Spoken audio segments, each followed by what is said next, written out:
ఇవాళ తిరుపతిలో జరిగే జాతీయ మహిళా సాధికారత సదస్సు ముగింపు కార్యక్రమానికి గవర్నర్ అబ్దుల్ నజీర్ హాజరు కానున్నారు. రాష్ట్ర ప్రభుత్వం తరపున డెలిగేట్లకు ఆయన ఆతిథ్య విందు ఇవ్వనున్నారు. అనంతరం సదస్సుకు విచ్చేసిన ప్రతినిధులు ప్రత్యేక బస్సులో శ్రీకాళహస్తీశ్వర స్వామి దర్శనానికి వెళ్లనున్నారు. రాత్రికి వీరంతా రాహుల్ కన్వెన్షన్ సెంటర్ కు చేరుకుంటారు. డిప్యూటీ స్పీకర్ రఘురామకృష్ణరాజు ఆత్మీయ విందు ఇవ్వనున్నారు.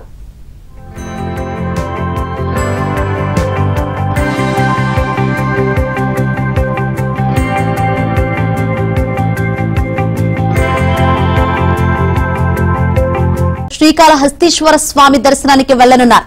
రాత్రికి వీరంతా రాహుల్ కన్వెన్షన్ సెంటర్ కు చేరుకుంటారు. డిప్యూటీ స్పీకర్ రఘురామకృష్ణరాజు ఆత్మీయ విందు ఇవ్వనున్నారు.